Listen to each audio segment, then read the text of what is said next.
Jueves 7 de enero del 2021 comenzamos JN Noticias con nuestros principales titulares.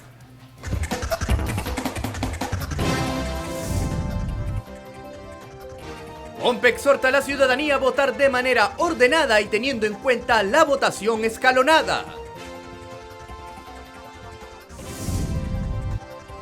Presidente del JNE pidió respetar las medidas sanitarias en las campañas electorales con miras a las elecciones del 11 de abril. En la entrevista de hoy conozca todo sobre las tachas electorales para los comicios generales.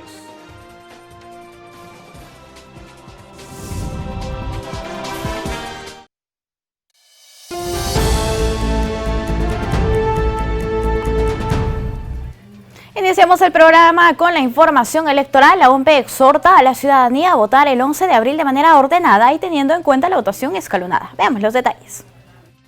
En el contexto del proceso de elecciones generales 2021, la gerente de Información y Educación Electoral de la OMPE, María del Pilar Viggio, hizo un llamado a la población para que el 11 de abril asistan a las urnas a votar de manera ordenada. Asimismo, recomendó a los ciudadanos acercarse a sus locales de acuerdo al turno establecido y recomendado respecto a la votación escalonada. Para las elecciones del 11 de abril se ha ampliado bastante el horario, de 7 a.m. a 7 p.m., como bien lo has visto, y la OMPE está recomendando votar por turnos según el último dígito de tu DNI y reservar las dos primeras horas, es decir, de 7 a 9 de la mañana, para las personas vulnerables, es decir, adultos mayores, mujeres embarazadas y personas con discapacidad y personas en riesgo, ¿no? La funcionaria de la OMPE indicó que entre las 10 de la mañana y la 1 de la tarde, la mayor parte de los electores acuden a sus centros de votación para ejercer su derecho ciudadano y se generan colas y aglomeraciones. Asimismo, refirió que el voto escalonado se establece para cuidar a la población de potenciales contagios producto de la pandemia por la COVID-19. Y luego, a partir de las 9 en adelante, si por ejemplo tu DNI termina en 1, te recomendamos acudir a votar de 9 a 10 de la mañana. Si termina en 2, de 10 a 11 y así sucesivamente hasta las 7 de la noche. Es importante mencionar que si el elector no puede llegar en los horarios establecidos por la OMPE, aún podrá ejercer su derecho constitucional de sufragio en el transcurso del día. También recordó que la OMPE ha establecido 7 protocolos de bioseguridad para este proceso electoral con el propósito de que el elector acuda a votar con confianza. Por otro lado, y luego de que diversos postulantes obviaran los protocolos de bioseguridad, el politólogo Fernando Tuesta indicó que se debe impedir toda clase de concentraciones por campañas electorales. Y yo creo que a estas alturas se deben de impedir todo tipo de concentración con motivo de campañas electorales. En el marco del actual proceso eleccionario, diversos actores políticos que pretenden postular a un cargo de autoridad pública han demostrado hacer caso omiso a los protocolos de bioseguridad establecidos por las entidades correspondientes, los cuales tienen el propósito de contrarrestar la evolución de la pandemia por el nuevo coronavirus. Fernando Tuesta Soldevilla, politólogo y ex jefe de la OMPE, indicó que se requiere de una prohibición específica para que los candidatos respeten las normas establecidas para este proceso que se realizará en medio de una pandemia. Van a los lugares donde hay mayores necesidades, van a los lugares en donde pueden ofrecer más con un supuesto impacto mayor de atracción de votos. No van a los distritos mesocráticos, no van a los distritos de clases altas, van a los sectores y distritos y poblaciones más vulnerables además. Indicó que incluso si se tomaran las distancias sociales iniciales, llega un momento donde se desborda la situación o simplemente no se cumplen los protocolos sanitarios. Sostuvo también que uno de los problemas que se generan son los altos índices de contagios, ya que los candidatos van a lugares de mayor concentración de electores. Responsable, incluso el candidato responsable, porque ya no lo es, que estando en un mitin, pero digamos dentro de eso, lo que también hace muchas veces es, no va a decir, no quiero tomarme una foto, tome usted distancia. Le van a tomar una foto rechazando y eso va a ser en contra de él. El especialista recomendó que se debiera evitar toda concentración de gente por campañas políticas porque es sumamente riesgoso por el alto nivel de contagio que tiene el virus. Y en el marco de estas elecciones generales 2021, 14 partidos presentaron el 100% de sus listas congresales, esto según el portal web del JNE Voto Informado. 14 de las 24 organizaciones políticas que participaron en las elecciones internas de noviembre y diciembre presentaron listas en todas las circunscripciones congresales ante los respectivos jurados electorales especiales. Se trata de Acción Popular, Democracia Directa, Fuerza Popular, Somos Perú, Partido Nacionalista Peruano, el PPC y Renovación Popular. Asimismo presentaron el 100% de sus listas Alianza para el Progreso, FREPAP, Juntos por el Perú, Partido Morado, Partido Político Nacional Perú Libre, Renacimiento Unido Nacional y Victoria Nacional. Por el contrario, organizaciones como el Partido Aprista Peruano, Frente de la Esperanza 2021 y Contigo presentaron solo 3, 2 y 1 lista respectivamente, pese a su participación y elección de candidaturas en las internas. Para mayor información, ingresar al sitio web votoinformado.pe, espacio que busca brindar información al elector para que pueda ejercer su derecho ciudadano de manera idónea. Por su parte, el presidente del Jurado Nacional de Elecciones, Jorge Salas Arenas, en un mensaje a la ciudadanía, pidió respetar las medidas sanitarias en las campañas electorales con miras a los comicios generales del 11 de abril. Veamos.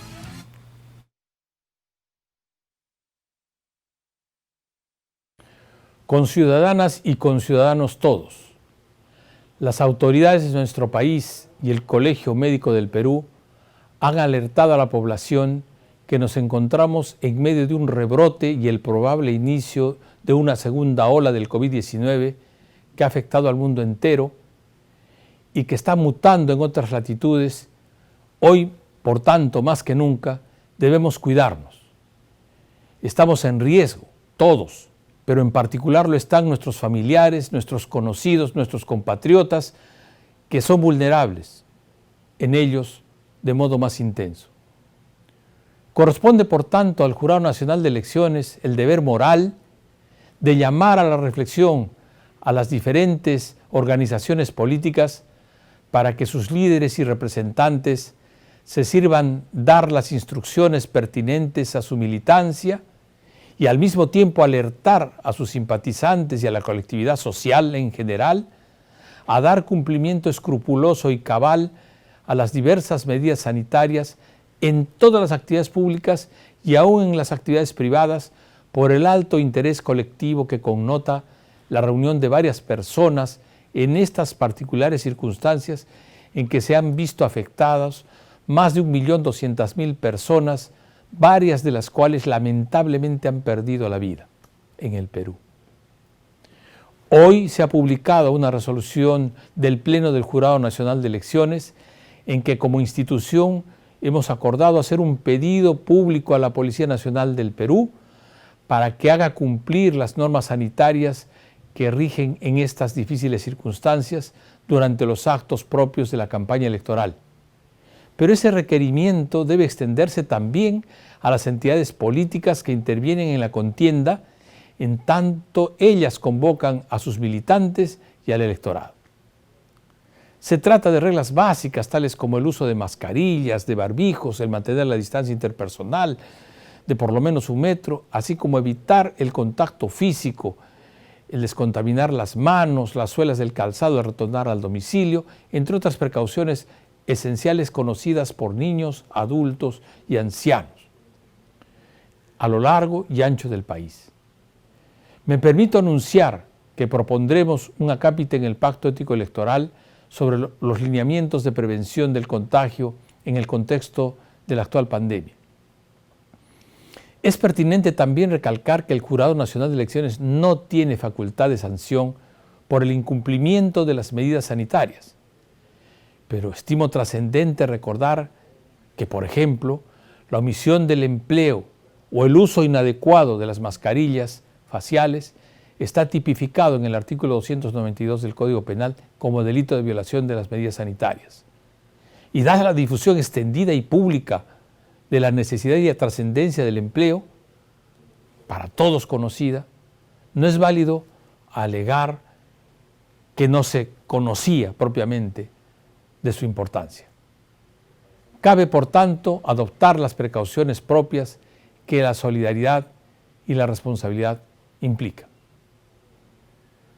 Me permito finalmente instar a los líderes de las organizaciones políticas y a sus militantes a dar demostraciones concretas de empatía con la sociedad y a la colectividad en general, a ejercer fuertemente los deberes concretos también de la solidaridad, en particular con los especialmente vulnerables, sea que estén presentes o ausentes de los actos públicos de carácter político, no relajando las indispensables medidas de protección.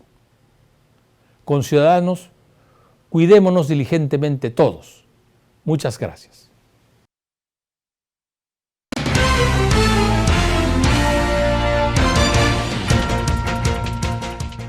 Momento de la primera entrevista del día, vamos a conversar con el doctor José Manuel Villalobos Campana. Él es director del Instituto Peruano de Derecho Electoral y, como siempre, para nosotros es un placer tenerlo aquí en JN Noticias. Muy buenos días, bienvenido, doctor. Buenos días, Paloma. Un saludo a todos los televidentes de JN TV. Bien, doctor. Vamos a hablar hoy sobre las tachas electorales en las elecciones generales 2021, procesos, efectos y apelaciones. En un primer momento definimos qué son las tachas electorales. Adelante, doctor. Bueno, se conoce como tacha al cuestionamiento, impugnación que hace cualquier ciudadano a una lista de candidatos, a una plancha presidencial o a un candidato que ha sido admitido a trámite por un jurado electoral especial, pero que se considera que incumple algún requisito de candidatura que el jurado electoral especial no ha advertido. Entonces el ciudadano que impugna, es decir, que tacha, debe acreditar, debe presentar la prueba de que esa lista o de que ese candidato no cumple con el requisito y por lo tanto debe salir de carrera. Es decir, el objeto de la tacha es sacar de carrera a una lista o a un candidato. Bien, ¿en qué momento se puede presentar una tacha contra algún candidato? Bueno, la ley establece que las tachas se pueden presentar dentro de los 3 días naturales siguientes a la publicación de la resolución que admite a trámite la solicitud de inscripción de una plancha o de una lista de candidatos. Bien, ¿cuál es su procedimiento, doctor? Una vez que se interpone la tacha, dentro de los 3 días, el jurado electoral especial verifica que el escrito de la tacha cumpla con todos los requisitos, que se haya presentado dentro del plazo, que haya pagado el tachante la tasa, que es equivalente a una UIT, en este momento ya 2021 son 4.400 soles, y si cumple con todos los requisitos formales, se le va a correr traslado, es decir, se le notifica al personero de la lista o del candidato tachado para que en el plazo de un día responda y absuelva y se defienda sobre la tacha que ha presentado en su contra. Con esta defensa del personero, ya el expediente queda listo para que el jurado electoral especial emita su resolución decidiendo si la tacha es fundada, con lo cual le da la razón al tachante y saca de carrera la lista o al candidato, o puede declararla infundada porque considera que no se ha acreditado lo que el tachante señala, con lo cual queda abierta la posibilidad de que apele el tachante, tiene 3 días para apelar, para que el expediente se eleve al Pleno del Jurado Nacional de Elecciones y sea el tribunal máximo en materia electoral que resuelve en última y definitiva instancia. Bien, doctor, actualmente nos encontramos en este periodo, ¿verdad? Como los jurados electorales especiales están ya inscribiendo las listas de candidatos, es el momento preciso en el que los ciudadanos tienen que mantenerse alertas y pendientes de quiénes son los que se están presentando y así interponer una tacha. Sí, sobre todo en materia de planchas presidenciales, prácticamente ya ha concluido el periodo de tachas, solo ha habido tachas contra la plancha de George Forsyth, ha habido una plancha contra el Partido Morado que ha sido presentada de manera extemporánea, hay una tacha también contra el candidato del Partido Podemos, Danilo Besti. Esas son las principales tachas que en este momento me vienen a la mente. También hay una tacha contra el candidato y contra la lista de Somos Perú al Congreso por Lima, que lidera Martín Vizcarra. Es una tacha que ya ha sido resuelta por el jurado electoral especial, declarada infundada y que seguramente podría ser apelada y subiría al Pleno del jurado. Bien, ahora, en el caso de la fórmula presidencial, doctor, ¿qué es lo que ocurre si se presentan tachas contra los dos vicepresidentes y estas son declaradas fundadas? ¿Quién reemplaza estas candidaturas? No, Paloma, en este caso, lamentablemente, si la tacha contra los dos candidatos a la vicepresidencia son fundadas, Ajá.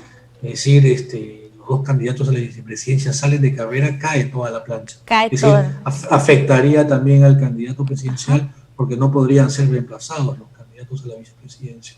Es un caso similar a lo que ha pasado con la plancha de UPP, donde el jurado electoral especial ha declarado improcedente la candidatura de los dos vicepresidentes porque no habían declarado una información de longevidad, y el jurado declaró improcedente en toda la plancha. Obviamente está en apelación, pero ese ha sido el efecto de esa resolución de primera instancia.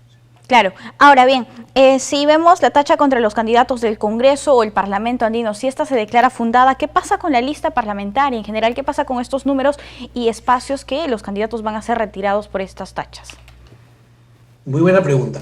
Mira, hay que diferenciar en lo que es la tacha a la lista y lo que es la tacha a candidatos de manera individual. Si se tacha a toda la lista o a la plancha por no cumplir requisitos, sale la lista de competencia. Pero si la tacha es solo contra uno, dos o más candidatos y la tacha es fundada, el único afectado es el candidato tachado o los candidatos tachados, pero esa tacha no afecta a los demás miembros de la lista, quienes seguirán compitiendo. El espacio que correspondía al candidato tachado va a quedar vacío, no va a ser reemplazado por nadie.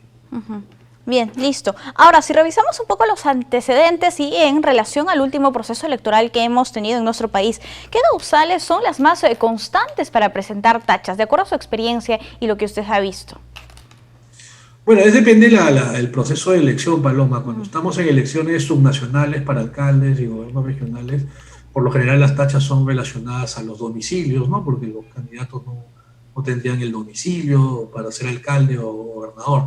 En el caso de elecciones generales en las que nos encontramos, para congresistas, presidente de la República, las tachas solían ser por democracia interna, porque no se habían cumplido con la democracia interna. Por ejemplo, ahora la que se ha presentado contra George Forsyth, por ejemplo, contra el partido Victoria Nacional, porque no habrían cumplido con la democracia interna.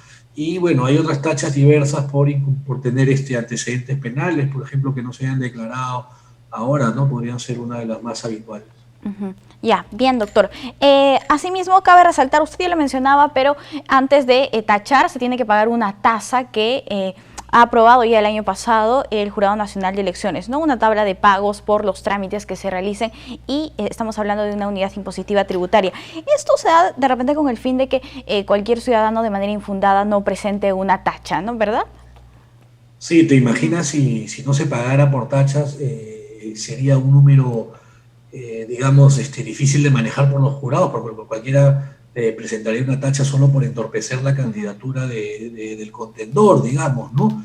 Por eso que a fin de que quien presenta la tacha esté seguro de que su tacha tiene ciertos fundamentos, se le exige un pago. Ojo que si tú ganas la tacha, es decir, si tu tacha es fundada, logras que el jurado te dé la razón, ese monto de la OIT, que son 4.400 que pagaste, lo devuelve, es decir, te devuelve. Si pierdes la tacha, vas a perder tu dinero. Claro, importante tenerlo en cuenta. Doctor, nosotros estamos muy agradecidos con usted, como siempre, por acompañarnos aquí en JN Noticias y seguramente también podremos hablar sobre otros temas en este espacio. Muchas gracias. A ustedes, hasta otra ocasión. Hasta una próxima oportunidad. Bien, amigos, vamos a hacer una brevísima pausa. Volvemos.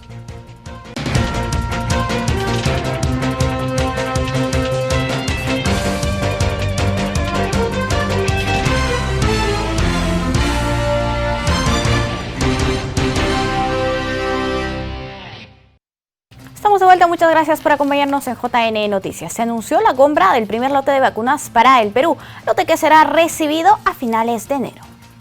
Enfrentaremos el enorme desafío logístico.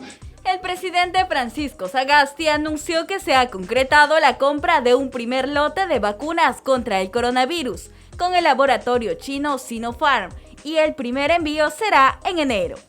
En el marco del acuerdo de compra de 38 millones de dosis, sostuvo el jefe de Estado, se ha suscrito un acuerdo de compra y carta de compromiso para recibir un primer envío de 1 millón de dosis en enero.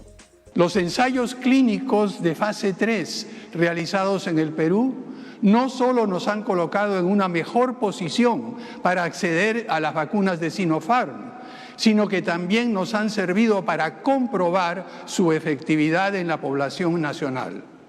De esta manera, esperamos tener vacunados entre 14 y 15 millones de peruanos antes de que arrecie la temporada de invierno en nuestro país.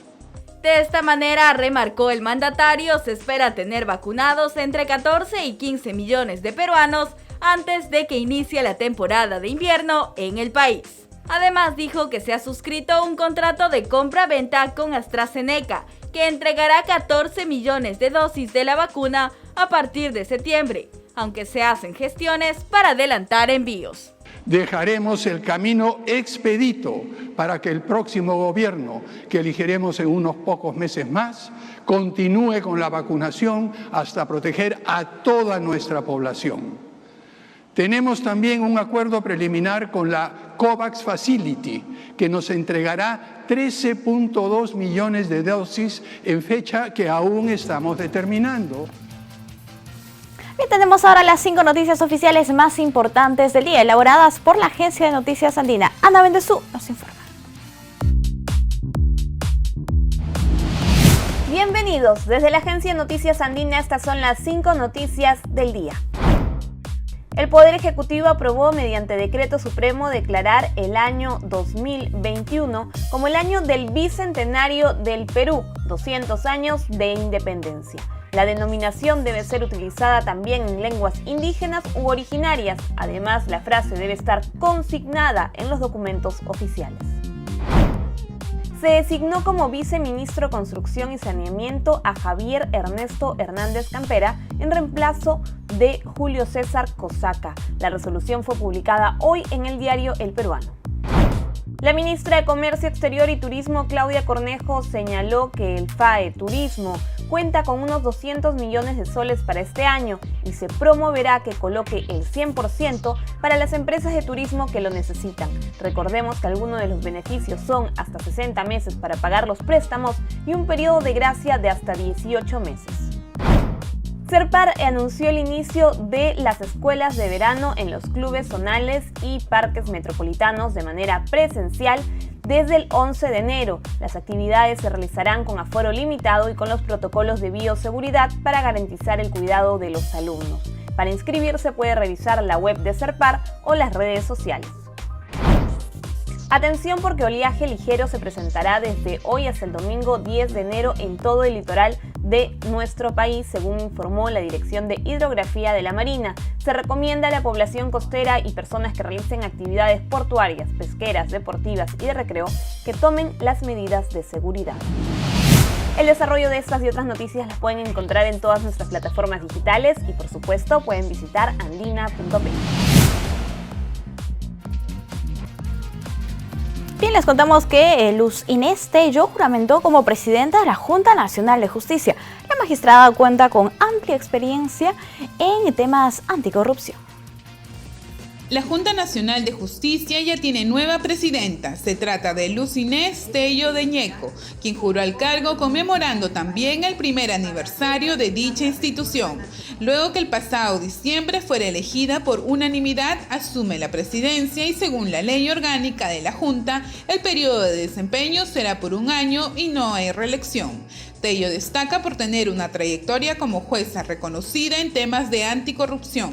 Como se sabe, la Junta Nacional de Justicia se encarga de nombrar, evaluar, ratificar y sancionar a magistrados del Ministerio Público y Poder Judicial, así como nombrar a las autoridades del control de estas instituciones y elegir a los titulares de la Oficina Nacional de Procesos Electorales y el RENIEC. Cabe resaltar que Inés Tello juró en reemplazo de Aldo Vázquez Ríos. La presidenta del Tribunal Constitucional afirma que dejarán de tener carga procesal en el mes de julio. Además, Marianela Ledesma anunció que el colegiado logró cumplir al 100% las metas programadas del 2020. Al inaugurar el año jurisdiccional, Marianela Ledesma, presidenta del Tribunal Constitucional, trazó el objetivo de llegar a tener carga procesal cero en el mes de julio. un esfuerzo que considera será posible tras la continuidad de su labor mediante el trabajo remoto.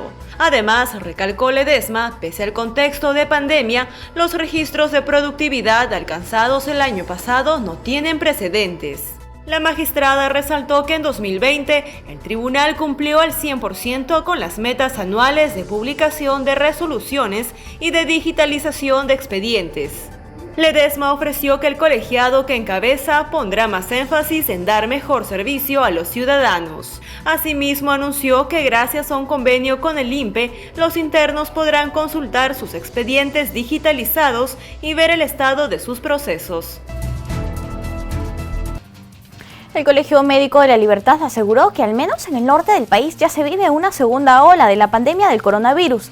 Veamos el informe en nuestro canal aliado TV Cosmos de Trujillo.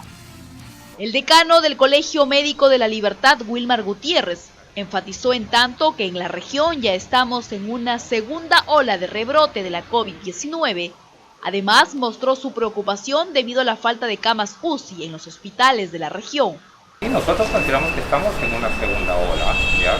Y en cuanto a las camas UCI, es cierto, no hay camas UCI desde hace ya un buen tiempo. En realidad, las camas UCI siempre es un problema. No solo por COVID, sino por diferentes patologías.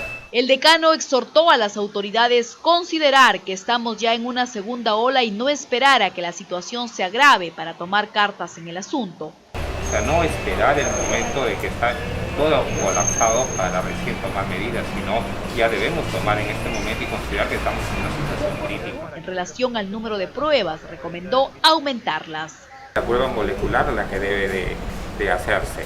No se están haciendo actualmente, eso tal vez la respuesta debería darnos actualmente, porque no, eso ya corresponde a la Gerencia Regional de Salud, pero deberíamos no dejar de hacer el tamizaje, porque si hacemos menos, aparentemente va a haber menos, pero no porque haya menos casos, sino porque se están buscando menos casos, ¿no? Entonces eso, haciendo las pruebas, no, yo creo que campañas no, porque las campañas un poco que a veces tienden a juntar mucha gente, ¿no? Se mostró también en contra de acatar nuevamente una cuarentena total, pero sí dejó en claro que si las cosas se complican aún más, esto no sería descartado. Ahora nuestros amigos de TV Norte de Chiclayo nos comparten una esperanzadora noticia. La campaña Resiste Lambayeque logró recaudar más de $500,000 de soles para ayudar con equipos a los que luchan contra la COVID-19. Se ha comprado también alimentos, se ha hecho tantas cosas bonitas. En plena pandemia por el COVID-19, el párroco de Lambayeque, José Manuel Zamora Romero, junto al fiscal Juan Carrasco Millones, se reunieron y lideraron la campaña de la esperanza Resiste Lambayeque, logrando recolectar más de $500,000 de soles. Dios ha sacado de nuestro corazón lo más bello, que es el amor, la solidaridad, el servicio, la entrega. Quiero agradecer a todos ustedes por toda la ayuda en la campaña Resiste Lambayeque, porque en esa campaña se ha recogido más de $500,000 de soles. El dinero recaudado se destinó a la compra de equipos de protección personal para los profesionales de la salud que trabajan en esta emergencia. Asimismo, se distribuyeron más de 1.500 kits que contenían overoles, mascarillas N95, protectores faciales y lentes, productos que cumplen los estándares de calidad que ordena la Organización Mundial de la Salud. Se ha comprado, como saben ustedes, 60 balones de oxígeno, se ha comprado más de 10.000 frasquitos de ivermectina, se ha comprado mucha medicina de acitromicina, paracetamol, kits para los médicos, enfermeras de los distintos hospitales, se ha comprado también alimentos, se ha hecho tantas cosas bonitas. Además, en varios distritos de la región se distribuyó medicina para pacientes COVID. Entre los fármacos se entregaron más de 10.000 frascos de ivermectina, 6.000 de acitromicina y 9.000 de paracetamol, así como otros medicamentos para combatir la pandemia.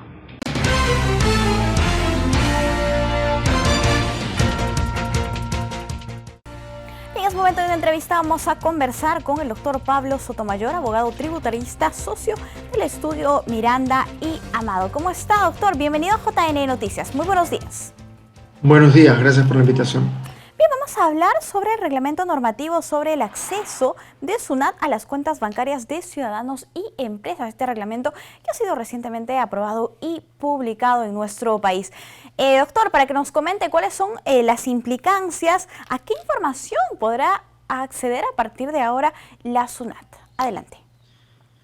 Bueno, sí, básicamente el decreto supremo que se ha publicado el día 30 de diciembre y que está en vigencia ya a partir del 1 de enero de 2021, permite a la SUNAT acceder a información sensible de personas naturales y personas jurídicas, incluyendo además entes jurídicos como fideicomisos, fondos, etcétera. Y básicamente la información a la que podrá acceder la SUNAT es números de cuenta, identificación de los titulares y principalmente saldos, depósitos, cargos, promedios mensuales de operaciones, etcétera, ¿no? Todo es sujeto a que se cumpla con el mínimo que ha establecido el decreto supremo, el mínimo, digamos, de monto en cuantía de las operaciones de 10.000 soles, ¿no? Todas las cuentas que tengan, que excedan este importe de 10.000 soles podrán ser sujetas de información a la SUNAT por parte de las entidades financieras. ¿Cada cuánto tiempo tendrá la SUNAT este reporte de las entidades financieras? Cada mes. La obligación es periódica, va a ser mensual. Está pendiente de emisión una resolución de superintendencia de la SUNAT que ya, digamos, formalice y viabilice la declaración que tendrá que presentar todas las entidades financieras.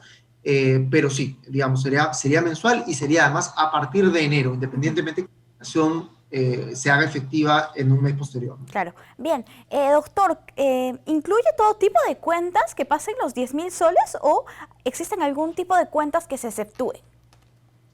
A ver, en principio son todas las cuentas de personas naturales, personas y entes jurídicos, como dije al inicio, se exceptúan las de organismos internacionales y las de organismos gubernamentales. Son las únicas excepciones establecidas en la norma expresamente, se deja abierta la posibilidad de otras excepciones, pero de manera genérica, básicamente son todas las de personas jurídicas y personas naturales. Bien, ahora que ya conocemos de qué se trata esta reglamentación, vamos a hacer un poco de análisis. ¿Cómo ve usted? ¿Qué es lo que opina al respecto? ¿Esto realmente podría representar un peligro para un hackeo o para un robo, incluso piratería? ¿Qué es lo que opina usted? Mira, es una pregunta interesante porque partimos de la premisa que toda la información financiera está protegida constitucionalmente por el secreto bancario, ¿no? El artículo 2 de la Constitución, hasta el día de hoy, además, consagra como un derecho constitucional el secreto bancario. Y además la Constitución que la información financiera, la información bancaria, solamente puede ser levantada por una orden judicial o, digamos, por comisiones del Congreso debidamente justificadas, ¿no? Entonces, de por sí ya la norma presenta un problema, ¿no? Un cuestionamiento de si constitucional o no esta facultad que se le ha otorgado ahora a la SUNAT, que además, recordemos, viene de una ley que se publicó en el año 2018, ¿no? Un decreto legislativo en realidad que modificó la Ley General del Sistema Financiero para justamente permitir a la SUNAT requerir esta información a los bancos. Entonces, el decreto supremo lo que ha hecho ahora es viabilizar esta norma que se publicó en el año 2018. Una vez que tenga la información la SUNAT, evidentemente ya sale de la esfera de protección de las entidades bancarias y, bueno, podría ser susceptible, evidentemente, de, ¿cómo decirlo?, de ser conocida por terceros ajenos. Por supuesto, esto estaría sujeto a responsabilidad de los funcionarios de la SUNAT, muy grave, pero bueno, podría suceder, ¿no? Claro, habría que ver también cuán seguros son los sistemas informáticos con los que cuenta la SUNAT. Ahora, se aprueba este reglamento con el objetivo, digamos, de formalizar en nuestro país, de buscar unas mejoras en el tema tributario. Sin embargo, ¿realmente cumplirá su objetivo? ¿Cómo lo ve usted? A ver, la norma definitivamente busca combatir, y lo dice su propio título, ¿no? Busca combatir la elusión y la evasión tributaria. Entonces, lo que busca es recibir información de las entidades financieras de los movimientos bancarios que hemos dicho anteriormente, ¿no? El cargo más alto, el depósito más alto, el promedio mensual de operaciones que realizan las personas. Ojo que la norma no requiere o no permite a la SUNAT que se detalle cuáles son las operaciones que realiza cada persona o con quién se realizan esas personas, sino lo que se busca es información genérica, ¿no? Promedio, etcétera. Pero siempre que estos promedios superen los 10.000 soles. Entonces, a ver, la primera cuestión que se me viene a la mente es que los 10.000 soles son un monto muy bajo. 10.000 soles no es un monto realmente relevante para hablar de evasión o elusión tributaria. Y entonces seguramente lo que va a pasar es que aquellas personas que tienen menos de 10.000 soles o que a duras penas llegan a 10.000 soles o que se pueden manejar dentro de esos rangos, no utilicen los bancos para cobrar estos ingresos porque no querrán estar, digamos, en la mira de la SUNAT. Entonces lo que la norma podría generar más bien es un desincentivo a la formalización bancaria, que se había logrado bastante bien en los últimos años, ¿no es cierto? Incluso con los mecanismos de pago a través de teléfonos, etcétera, electrónicos. Ahora más bien creo que el incentivo va a ser, oye, yo prefiero ya no recibir la plata en el banco, sino en cash. Y eso puede ser un problema, ¿no? Justamente se logra el efecto inverso, no la formalización, sino más bien la desbancarización, por decirlo de alguna manera. Bien, se habla de que este reglamento podría resultar inconstitucional. En ese sentido, quizás un ciudadano podría apelar o acceder a algún tipo de garantía constitucional en nuestro país si ve vulnerados sus derechos. Sí, la Constitución prevé diversos mecanismos para poder cuestionar la constitucionalidad de una norma. Recuerden además que el origen de esto está en el decreto legislativo que se en septiembre de 2018, entonces hay que ver plazos que son aplicables para poder impugnar la constitucionalidad de una norma. Hay la acción de constitucionalidad, la acción popular, que requieren, bueno, cumplir ciertos requisitos para que puedan ser atendidos por el Poder Judicial, ¿no? Pero sí debe haber mecanismos, incluso una acción de amparo, quizá por norma autoaplicativa que viole un derecho contra un contribuyente. Yo podría sostener que la norma autoaplicativa, que es el reglamento que se acaba de promulgar, el solo hecho de que obligue a un banco a informar a la SUNAT información o entregar a la SUNAT información financiera, está protegida por el secreto bancario, vulnera un derecho constitucional mío y por tanto una acción de amparo podría ser procedente, ¿no? Yo creo que hay mecanismos, si se quiere explorar esto, para cuestionar esta norma. De hecho, ayer vi que alguien ya había presentado una acción de inconstitucionalidad. Veremos qué sucede, ¿no?, en los siguientes días, pero como dije al inicio, sí creo que por lo menos la discusión de si esto viola o no viola el secreto bancario y por tanto afecta constitucionalmente el ordenamiento jurídico existe, ¿no? Bien, digamos, si ya tenemos el reglamento, la SUNAT también tendría que pronunciarse y, digamos, garantizar que se brinde la seguridad necesaria de este tipo de información. ¿Cómo debería hacerlo, doctor? Sí, a ver, tenemos una experiencia reciente que fue cuando hubo tú recordarás que hubo la amnistía tributaria, el régimen de repatriación de, rentas del exterior, ¿no? Eso implicó que muchos ciudadanos, muchos contribuyentes peruanos declararan múltiples ingresos que tenían en el exterior, aparcados mucho tiempo fuera, y esa información fue extremadamente sensible. Había un equipo especial de la SUNAT que era la encargada de recibir todas las declaraciones que se acogían a este régimen más favorable, y la información era sumamente confidencial. Entonces creo que ese es un primer paso, ¿no? Una primera experiencia que ya tiene esta información y que no se filtre. Y por otro lado, también es cierto que parte de la lógica de esta norma está en el hecho que Perú quiere acceder a ser parte de los países de la OCDE, ¿no? Y los países de la OCDE exigen que haya un intercambio de información financiera, de información tributaria, ¿no?, entre las jurisdicciones que son parte de esta comunidad. Entonces, para poder cumplir con estos requerimientos, la SUNAT ha tenido que pasar ciertos protocolos de protección de información, etcétera, que teóricamente habrían sido ya aprobados por la OCDE. Entonces, esto garantizaría también de alguna manera que la información no se va a filtrar, que va a ser, almacenada de manera adecuada, que va a estar protegida, etcétera, ¿no? lo cual, por supuesto, no tiene nada que ver con la vulneración al derecho al secreto bancario, ¿no? Sí. Que iría ahí. Perfecto, bien. El panorama entonces está bastante claro. Vamos a ver qué es lo que ocurre al respecto. Hay bastantes personas que han expresado su malestar y su queja en este sentido. Sin embargo, vamos a ver qué es lo que ocurre y seguramente también el máximo intérprete de la Constitución tendrá que pronunciarse en su momento. Nosotros estamos muy agradecidos con usted, doctor, por acompañarnos en esta edición de JNE Noticias. Será hasta una próxima oportunidad. Muchísimas gracias. Hasta luego. Bien, amigos, vamos a hacer una brevísima pausa.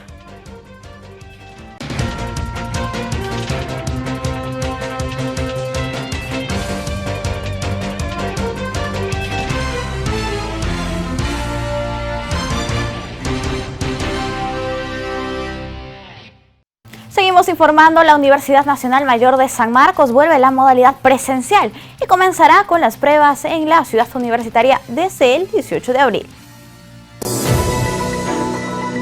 La Universidad Nacional Mayor de San Marcos retorna a la modalidad presencial para la realización de su examen de admisión este domingo 18 de abril.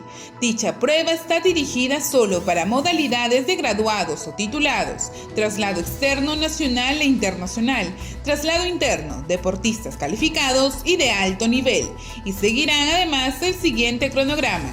El sábado 24 de abril está destinada a postulantes del área de Ciencias de la Salud. El domingo 25 a postulantes de las áreas de Ciencias Básicas y Ciencias Económicas y de la Gestión. El sábado 1 y domingo 2 de mayo rendirán la prueba a los postulantes del área de Ingeniería y los de Humanidades y Ciencias Jurídicas y Sociales respectivamente. La decana de América informó que las inscripciones serán virtuales para los postulantes del examen general y su apertura es en febrero próximo.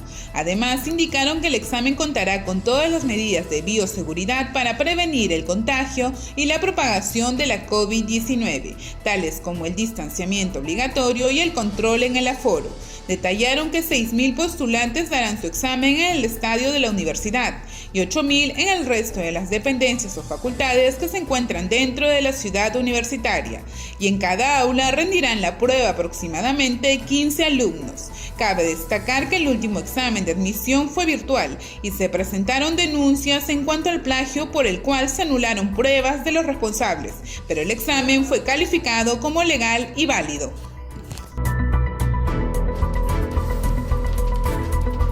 El gobierno declaró el 2021 como el año del Bicentenario del Perú, 200 años de independencia. Esta denominación deberá consignarse en los documentos oficiales y también debe ser utilizada en lengua indígena y originaria. La presidencia del Consejo de Ministros declaró el 2021 como el año del Bicentenario del Perú, 200 años de independencia, debido a la proximidad de la conmemoración de los 200 años de la independencia del Perú. Según el Decreto Supremo 001-2021-PCM, publicado en el Diario Oficial El Peruano, el nombre del año 2021 también debe ser utilizada en las lenguas indígenas u originarias en los distritos, provincias o regiones en donde predominen conforme a lo señalado en el mapa etnolingüístico del Perú. El último lunes, el Poder Ejecutivo aprobó mediante Decreto Supremo el cambio de dependencia del Proyecto Especial Bicentenario de la Independencia del Perú, que pasará de la PCM al Ministerio de Cultura. Esta medida comprende la transferencia de todas sus funciones, así como de sus recursos presupuestales, personal y acervo documentario, entre otros, incluyendo sus activos y pasivos. Y esta es una buena noticia para las empresas de turismo en nuestro país, quienes a través del programa Fondo de Apoyo Empresarial Turismo del MINCETUR podrán ser beneficiados con créditos para capital de trabajo. La ministra de Comercio Exterior y Turismo, Claudia Cornejo, informó que el programa FAE Turismo cuenta con 200 millones de soles para este año y su sector promoverá que se coloquen todos los recursos para las empresas de turismo que lo necesiten. Como se sabe, el FAE Turismo fue creado para promover el financiamiento de las micro y pequeñas empresas del sector turismo a través de créditos para capital de trabajo. Este programa terminaba el 31 de diciembre del año pasado y fue ampliado hasta el 30 de junio del 2021. La titular de la cartera señaló que en el 2020 se asignarán alrededor de 47 millones de soles a las empresas, ayudando a 528 beneficiarios en los rubros de restaurantes, artesanía, transporte terrestre, agencias de viaje, operadores turísticos, servicios de hospedaje, servicios de entretenimiento y además de servicios de organización de congresos y eventos. Indicó que algunos de los beneficios del FAE Turismo es que las empresas del sector tienen hasta 60 meses para pagar los préstamos y un periodo de gracia de hasta 18 meses. Los muertos vivientes, así se los denomina a las personas registradas como muertas estando con vida. En la siguiente nota del RENIEC conozca el trabajo que realiza la unidad de investigación del RENIEC para detectar este tipo de casos y otros. Si usted desea rectificar datos para realizar algún trámite, el área de investigación del RENIEC es la encargada. Nosotros a través de los aplicativos institucionales, en este caso el trámite documentario, recepcionamos las solicitudes que provienen de los ciudadanos. En ese sentido realizamos la implementación y a través de nuestras herramientas informáticas asignamos al personal calificador y abogado que tenemos dentro de la actividad de nosotros. Dentro de esta área también encontramos casos como el de los denominados muertos vivos. Este es el caso llamativo de uno de los ciudadanos que no puede acceder a sus derechos por estar registrado como persona fallecida. Gracias al área de investigación se pudo detectar que un declarante y un presunto médico fueron los que firmaron la declaración en un aparente certificado de defunción. Indica de que tiene registrado un acta de fallecimiento o un acta de defunción, la cual no está de acuerdo a la verdad porque el ciudadano se encuentra con vida actualmente. Para esto está presentando la solicitud en el cual solicita de que se cancele el acta registral debido a que le está afectando a él, ¿no? En ese sentido, como parte de las indagaciones, el área de investigaciones ha implementado el expediente en el cual está haciéndose la verificación en el sistema integrado. Efectivamente existe un acta registrada en nombre del ciudadano mencionado. Resolver este tipo de casos toma el tiempo que demore en recaudarse los documentos de sustento que avalen lo declarado por la persona afectada y desmienta dicha situación. En la actualidad se encuentra sin restricción, está con esta restricción que le presentamos al inicio que decía que estaba fallecido, ya se le ha vuelto a actualizar su estado normal, que es el estado sin restricción. Así como este tipo de casos pueden llegar a presentarse hasta 10 al mes. Estos pueden ser por solicitud del ciudadano o por informe de las oficinas registrales que detectan estas alteraciones. De esta forma ayudamos a la ciudadanía, pensamos en ello, tratamos de cumplir con todas sus expectativas, trabajamos para ellos y mantenemos de esta forma, mantenemos actualizada nuestra base de datos, ¿no? Cumplimos de esta manera con la política y los objetivos de la calidad. La Universidad Nacional Toribio Rodríguez de Mendoza logró la clonación de 2 ganados vacunos. Veamos esta proeza científica en el siguiente informe de la Agencia de Noticias Andina.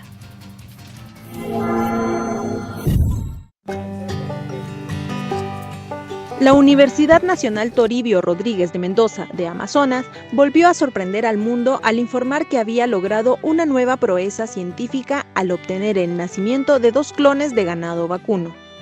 Así como hace 4 años, esta casa de estudios realizó con éxito la primera clonación de un animal en el Perú.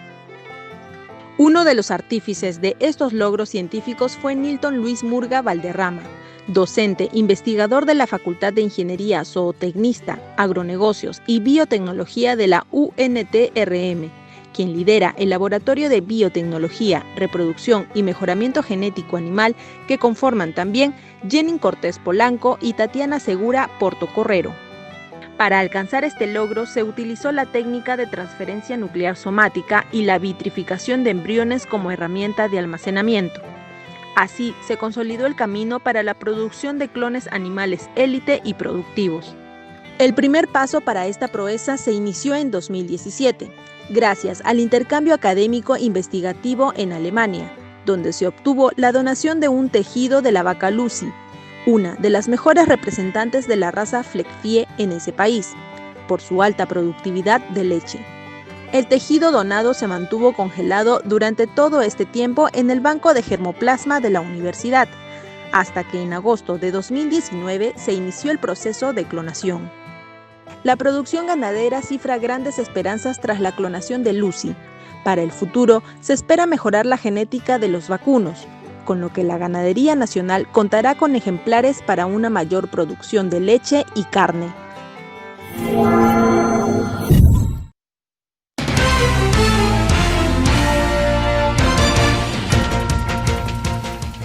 Lamentable, muertos y tragedia dejaron las intensas manifestaciones en la capital de los Estados Unidos. En este contexto, el Congreso americano certificó la victoria de Joe Biden. 4 personas murieron este miércoles y al menos 14 policías resultaron heridos durante el asalto al Capitolio de los Estados Unidos. En este marco, el vicepresidente Mike Pence confirmó la victoria del demócrata Joe Biden como nuevo presidente electo del país norteamericano. La victoria de Biden se certificó con el voto de 306 electores frente a los 232 del presidente saliente, ante las 2 cámaras reunidas en sesión extraordinaria en la madrugada del jueves. Autoridades americanas arrestaron a más de 50 personas en el Capitolio y en otros rincones de Washington, D.C. También se informó que hallaron un vehículo donde había armamento. Es importante mencionar que la alcaldesa de Washington, D.C., Muriel Bowser, extendió durante 15 días más el estado de emergencia pública en la capital hasta después de la investidura del presidente electo Joe Biden, prevista para el 20 de enero. Y en ese sentido, la Cancillería peruana expresó su rechazo y preocupación ante los hechos registrados este miércoles en el Capitolio, luego que seguidores del presidente Donald Trump irrumpieran en él por la fuerza. El Perú expresó su preocupación por los hechos de violencia registrados en el Congreso de los Estados Unidos y rechazó estos actos luego que cientos de manifestantes irrumpieran en el Capitolio por la fuerza. El Ministerio de Relaciones Exteriores manifestó que el respeto de los resultados electorales es fundamental en toda democracia. La Cancillería también recalcó que el Perú confía en la fortaleza de las instituciones democráticas estadounidenses que permitirán asegurar el imperio del Estado de Derecho.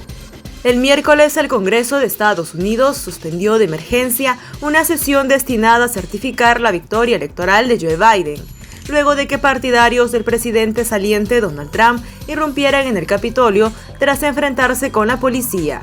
Una mujer que fue herida de bala falleció debido a una fuerte hemorragia.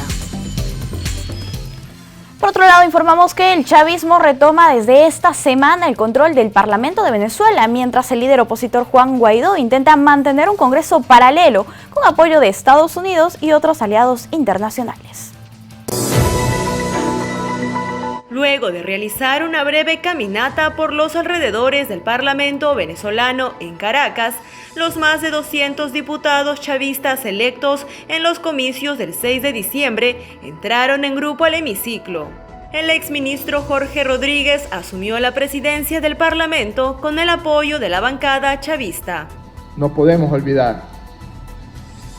Reconciliación sí, pero sin amnesia. Perdón sí, pero sin olvido. Concordia sí, expresión democrática sí, pero hay crímenes que no pueden ser perdonados. Hay crímenes que deben ser pagados. Rodríguez, un psiquiatra de profesión, asume el cargo a los 55 años. Su llamado no recibió contrapropuesta y fue aprobado por los 256 diputados chavistas de un total de 277 que conforman el Pleno. En paralelo, la anterior Asamblea Nacional, dirigida por Juan Guaidó, aprobó en diciembre la continuidad de su periodo hasta que se realicen elecciones generales libres, justas y verificables. De esta manera, la oposición busca hacer contrapeso al chavismo con un parlamento simultáneo. El presidente Jair Bolsonaro afirma que Brasil está en bancarrota. Además, atribuye el problema al que denomina virus potenciado por la prensa. El presidente brasileño Jair Bolsonaro afirmó que Brasil está quebrado y que él no puede hacer nada para remediarlo. Aseguró que la crisis generada por la COVID-19 afectó la economía, pero que la prensa se encargó de agravarla aún más al magnificar los efectos de la pandemia. Según el mandatario, la prensa desarrolla un trabajo incesante de intentar desgastar al gobierno para atender sus intereses, según dijo él, oscuros. En tanto, Bolsonaro atribuye el derrumbe económico del país a las medidas de confinamiento hechas por los gobernadores regionales y municipales para combatir la pandemia del coronavirus, que ya dejó 198.000 muertes en Brasil. El mandatario, que ganó popularidad gracias a las ayudas de emergencia durante 9 meses, cesó el apoyo económico desde este mes, bajo la alerta de déficit y endeudamiento del país. Según las últimas proyecciones del gobierno y de los expertos en economía, Brasil terminó el 2020 con una contracción económica de cerca de 4,5%, la mayor para un año en varias décadas.